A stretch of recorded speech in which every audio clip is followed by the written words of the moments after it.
तो middle east, क्योंकि वहां पर हालात विस्फोटक हो चुके हैं, ट्रंप अपना मकसद पूरा करने के लिए किसी भी सीमा तक जाने की तैयारी में दिख रहे हैं। तो ईरान ने अमेरिका को रोकने के लिए पूरी ताकत झोंक दी है। ट्रंप ने ईरान का परमाणु कार्यक्रम खत्म करने की कसम खाई है, मगर वो इसे कैसे पूरा करेंगे, इसे लेकर कई सवाल है। ईरान के न्यूक्लियर प्रोग्राम को लेकर तमाम एक्सपर्ट्स अमेरिका को ऐसी चेतावनी दे रहे हैं जो खतरे की घंटी बजा रही है।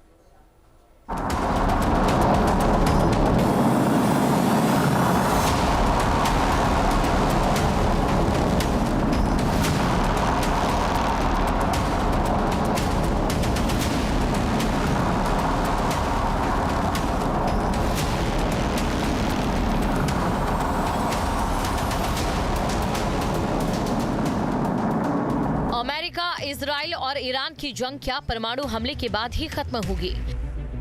क्या मिडिल ईस्ट में सबसे बड़ी तबाही होने वाली है? क्या ईरान की न्यूक्लियर साइट्स पर अमेरिका विनाशकारी हमला करने वाला है? ये तमाम सवाल पूरी दुनिया की टेंशन बढ़ा रहे हैं। इसकी वजह मौजूदा जंग के बीच लगातार हो रही बयानबाजी है।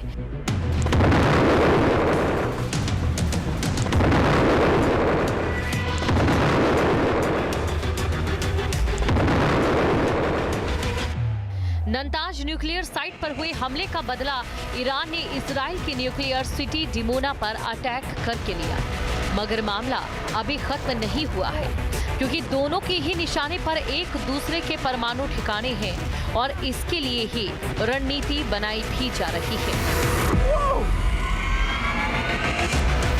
अमेरिका किसी भी कीमत पर ईरान का न्यूक्लियर प्रोग्राम खत्म करना चाहता है।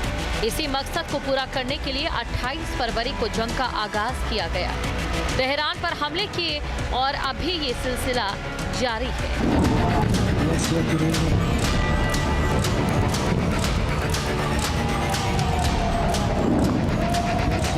मौजूदा जंग में सबसे विस्फोटक मोड़ तब आया जब नंताज न्यूक्लियर साइट पर एयर स्ट्राइक की गई। इस हमले के बाद जंग और भी भड़क गई।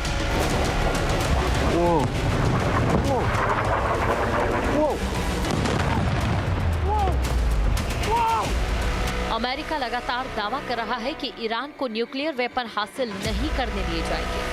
ट्रंप के इस मिशन को अंजाम तक पहुंचाने के लिए उनकी पूरी टीम काम कर रही है।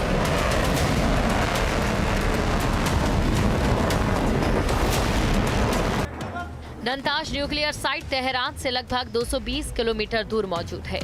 जून 2025 में भी अमेरिका ने इस ठिकाने पर बम बरसाए थे। तब दावा किया गया था कि ईरान का न्यूक्लियर प्रोग्राम खत्म हो चुका है।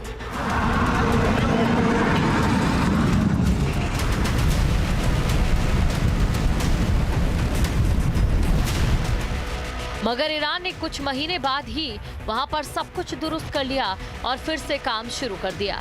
इसीलिए अमेरिका ने फिर से यहां अटैक किया है। अब समझिए नंताज को बार बार क्यों टारगेट किया जा रहा है। IAEA यानी इंटरनेशनल एटॉमिक एनर्जी एजेंसी के मुताबिक ईरान के पास करीब 440 किलो ऐसा यूरेनियम है जिसे थोड़ा और एनरिच किया जाए तो कम से कम 10 परमाणु बम बनाए जा सकते हैं। ईरान अपने एनरिच यूरेनियम को सेफ रखने के लिए पूरी ताकत लगा रहा है, जबकि अमेरिका उसे हासिल करने के लिए हर स्तर तक जाने की धमकी दे चुका है।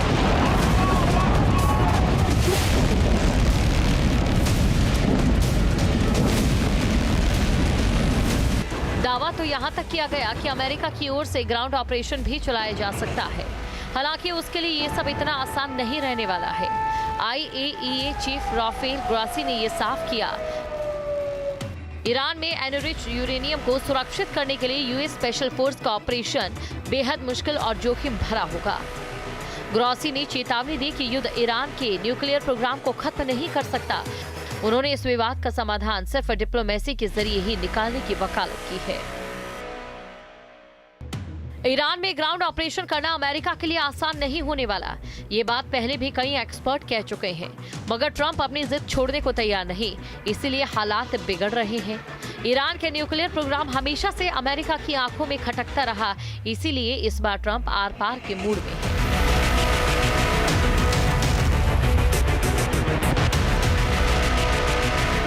ईरान ने जुलाई 1968 में परमाणु अप्रसार संधि पर दस्तखत किए थे और वादा किया था कि वो भविष्य में परमाणु हथियारों पर काम नहीं करेगा। हालांकि 1979 की क्रांति के बाद ईरान का रुख बदल गया। उसने पश्चिमी देशों का साथ छोड़ दिया और वो गुपचुप तरीके से परमाणु केंद्र बनाने में जुट गया। 2002 में नंताज और अराक में सीक्रेट अंडरग्राउंड न्यूक्लियर फैसिलिटी का खुलासा हुआ। सितंबर 2009 में तत्कालीन अमेरिकी राष्ट्रपति बराक ओबामा ने ये दावा किया था कि ईरान ने फोर्डो में पहाड़ के नीचे एक और सीक्रेट न्यूक्लियर साइट बना ली है। जुलाई 2020 में नंताज परमाणु फैसिलिटी की एक एडवांस सेंट्रीफ्यूज असेंबली बिल्डिंग में रहस्यमयी धमाका हुआ था। अप्रैल 2021 में नंताज की पावर ग्रिड पर साइबर अटैक हुआ, जिसकी वजह से भारी ब्लैकआउट हुआ और हजारों सेंट्रीफ्यूज जल गए। जून 2025 में अमेरिका ने ईरान की न्यूक्लियर साइट पर बम बरसाए। पिछले साल के हमले के बावजूद अमेरिका अपना मकसद पूरा नहीं कर पाया, लिहाजा अब जंग के जरिए आक्रामक रणनीति अपनाई है। IRGC के काउंटर अटैक के बीच भी अमेरिका और इजराइल दोनों की निशाने पर ईरान की न्यूक्लियर साइट्स हैं। ईरान पर हमले कर अमेरिका अपने इरादे तो पहले से ही जाहिर कर चुका है, मगर ईरान जिस तरह से पलटवार कर रहा है उससे साफ है कि न्यूक्लियर साइट्स को पूरी तरह से खत्म करने और एनरिच्ड यूरेनियम हासिल करने के लिए कुछ ऐसा करना पड़ेगा जो आउट ऑफ द बॉक्स हो।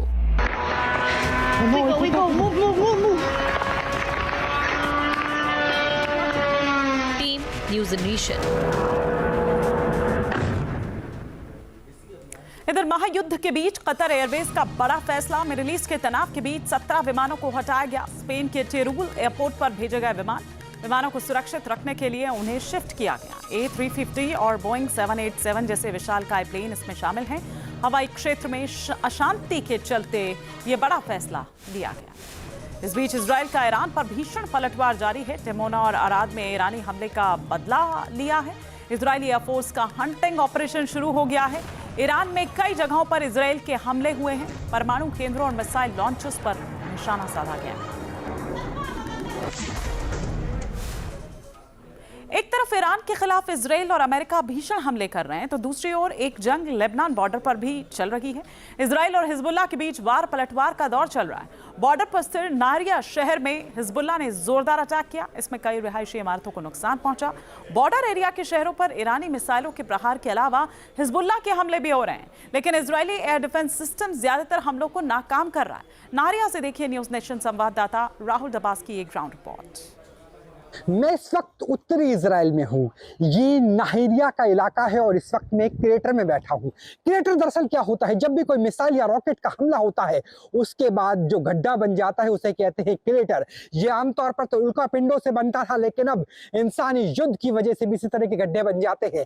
मैं इस वक्त एक नागरिक इलाके में हूँ जहाँ बीती शाम को एक बड़ा हमला हुआ। 3 सप्ताह हो चुके हैं, ईद बीत चुकी है और ईद के बीतने के बाद लगातार हिजबुल्लाह और ईरान की तरफ से इजराइल के ऊपर हमले किए जा रहे हैं। तो ये वो क्रेटर है और आप देखिए कि आसपास यहाँ आग लगी थी, लेकिन अब आग बुझा ली गई है और चारों तरफ आपको सिर्फ मलबा और जो टूटे हुए हिस्से हैं वही नजर आ जाएंगे। दरअसल यहीं पर ही मिसाइल का हमला हुआ था। तो सोचिए कि ये वो जगह है जहाँ आम लोग रहते थे और यहाँ तो हमें एक किताब भी नजर आ रही है, एक बुक भी नजर आ रही है, यानी यहाँ पे लोग बच्चे पढ़ते होंगे। लेकिन जंग की विभीषिका क्या होती है वो देख लीजिए। और यहाँ पर एक नहीं बल्कि कई घरों को इसी तरीके से नुकसान हुआ है। देखिए किस तरीके से जो पेड़ है, सिर्फ इंसानी नहीं, पेड़ भी जल करके खाक हो चुके हैं। ये त्रासदी है युद्ध की, ये हालात है वॉर जोन के, जहां पर एक नहीं बल्कि कई घरों के ऊपर हमला किया गया नाहरिया में। और देखिए यहाँ पर लोगों के कपड़े हैं, यानी जब ये हमला हुआ तब लोग यहीं पर ही मौजूद होंगे। और यहाँ पर सबसे बड़ी बात यह है कि सिर्फ 20 सेकंड का टाइम मिलता है। 20 सेकंड के अंदर ही मिसाइल या रॉकेट हिट कर जाता है और ज़बरदस्त धमाका होता है। लिहाजा लोगों के पास समय बहुत कम होता है, तो जो जिस स्थिति में होगा उसी स्थिति से वो भागता हुआ नजर आया। चारों तरफ केवल तबाही है। सोचिए कोई शायद ब्रश कर रहा होगा, क्योंकि शाम का समय था, ब्रश छोड़ करके वो भाग गया। और देखिए किस तरीके से जो स्ट्रॉन्ग रूम है, जो बॉम्ब शेल्टर टाइप बनता था, वो पूरी तरीके से जल चुका है। यहाँ पूरी तरह से जल चुके हैं और ये कल शाम किया गया था, यानी अब से लगभग 12 घंटे पहले। और अंदर देखिए कि सिर्फ टूटे हुए तार और तारों के अलावा जो मलबा है वो ही नजर आएगा। तो देखिए किस तरीके से जो कांच है वो टूटे हुए हैं। शायद उस वक्त कोई कॉफी पी रहा होगा तो कॉफी का मग अभी भी यहाँ पर मौजूद है। तो ये है नहरिया की तस्वीरें, जहाँ पर केवल त्रासदी और त्रासदी के बाद कुछ नजर नहीं आता, क्योंकि अब तीसरा क्या चौथा सप्ताह शुरू होने वाला है और फिर भी ऐसी तस्वीरें नजर आती है नहरिया में कि पूरा का पूरा जो घर है वो पूरी तरह से टूट चुका है, बर्बाद हो चुका है। चारों तरफ जो जले हुए निशान है वो नजर आते हैं। और सबसे बड़ी बात तो ये है कि यहाँ पर स्प्लिंटर्स हो सकते हैं, यानी वो छोटे छोटे बम भी हो सकते हैं जो उस वक्त शायद फूटे नहीं हो। तो ये देखिए कि यहाँ पर किस तरह की स्थिति है, और ना सिर्फ जहाँ मैं मौजूद हूँ यहाँ पर, बल्कि आसपास के तमाम घरों में इसी तरह की त्रासदी नजर आएगी। दरअसल देखिए उन छतों को, जो यहाँ पर रूफ टॉप है, रूफ टॉप टूट चुका है। आसपास कई घरों में नुकसान हुआ है। इंसान ही नहीं, पेड़ पौधे, यहाँ पे 5 लोग घायल बताए जा रहे हैं कि तो देखिए कि पेड़ भी किस तरीके से झुलस गए हैं। सिर्फ इंसान ही नहीं, पेड़ पौधे भी झुलसते हुए नजर आ रहे हैं। और एक नहीं बल्कि कई घरों में इसी तरीके का नुकसान नजर आता है। इस तरीके से जो नुकसान है वो नजर आ रहा है और पूरे के पूरे जो प्लास्टर है वो टूट गया है। एक घर नहीं बल्कि यहाँ पे पूरा बिल्डिंग ब्लॉक्स और कई घर हैं जहाँ पे इसी तरीके का नुकसान नजर आ रहा है। तो सोचिए यहाँ पर कास्टिंग की जाती है, दरअसल यहाँ पे प्लास्टर की जगह कास्टिंग का इस्तेमाल होता है और अंदर कंक्रीट होती है। तो देखिए किस तरीके से जो कास्टिंग है वो झड़ गई है, जो तार है वो टूटे हुए हैं, लोगों के घर तबाह और बर्बाद हो गए हैं। क्योंकि नहरिया अकेला बड़ा शहर बचा है, इसके बाद के जो शहर है वो इजराइल डिफेंस फोर्सेस की तरफ से खाली करा दिए गए हैं। और यहाँ पर बहुत ध्यान से मुझे भी चलना पड़ रहा है। तो ये हालात इस वक्त नज़र आ रहे हैं नहरिया के, और यहाँ पे जो नुकसान है वो एक नहीं बल्कि कई जगह नज़र आ रहा है। तो सोचिए कि ये शायद एक स्टोर रूम होगा। स्टोर रूम किस तरीके से जो कांच है वो टूटा हुआ है और जो पूरी बिल्डिंग है वो ढह गई। ऊपर भी देखिए किस तरीके से जो कांच है वो टूट गया है। जो ग्लास है वो देखिए किस तरीके से जो ग्लास है वो ऐसे मलबे में तब्दील होता हुआ नजर आ रहा है। तो ये है लोगों के आशियाने जिन्हें बनाने में पूरी की पूरी मेहनत लगी होगी, लेकिन वो किस तरीके से तबाह और बर्बाद हो गए। नहरिया की तस्वीर ये न्यूज़ नेशन आपको इस तरीके से दिखा रहा है। स्प्लिंटर्स हैं जिसकी मैं बात कर रहा था कि टुकड़ों में तब्दील हो जाते हैं। तो ये देखिए ये निशान, इसमें मेरी पूरी उंगली चली जाएगी, इतने निशान है। ये स्प्लिंटर्स है और ये अगर ये स्प्लिंटर्स है लोहे के होते हैं, अगर ये मेरी बुलेट प्रूफ जैकेट के अलावा मेरे हाथों को छुएंगे तो छीलते हुए चले जाएंगे।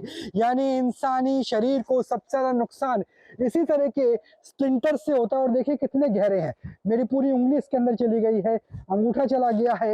ये जो स्प्लिंटर्स है, ये जो टुकड़े हैं ये बढ़ जाते हैं वो नजर आ रहा है। हालांकि अब इस इलाके को असुरक्षित घोषित कर दिया गया है। हिब्रू भाषा में भी लिखा हुआ है कि यहाँ पर किसी को भी आने की इजाजत नहीं है। तो ये है नहरिया की तस्वीरें, नहरिया की स्थिति कि किस तरीके से एक पूरे के पूरे रेजिडेंशियल एरिया में सिर्फ हिजबुल्लाह के रॉकेट्स की तबाही नजर आती है। तो जंग भले ही हुक्मरान लड़ते हैं, भले ही तमगे बड़े सैन्य अधिकारियों को मिलते हैं, लेकिन आम लोगों को मिलता है वो नुकसान, भले ही वो नहरिया में हो, तल अवीव में हो, एश्कलॉन में हो, एसड्रॉट में हो, बेरशिवा में हो, हाइफा में हो, तमाम जगह इस वक्त भी लगातार सायरन बज रहे हैं। और ये हालात नजर आ रहे हैं कि पूरा का पूरा इलाका तबाह और बर्बाद हो चुका है। ये है नहरिया की वो तस्वीरें जहां पर अभी कुछ दिन पहले रशियन टीवी रिपोर्टर्स मौजूद थे और उनकी रिपोर्टिंग के दौरान भी मिसाइल स्ट्राइक हो गई थी। तो यहाँ पर लगातार बमों की और मिसाइलों की बारिश हो रही है और ऐसी स्थिति में रहने के लिए मजबूर है स्थानीय लोग। नहरिया से राहुल डबास के रिपोर्ट, न्यूज़ नेशन के लिए।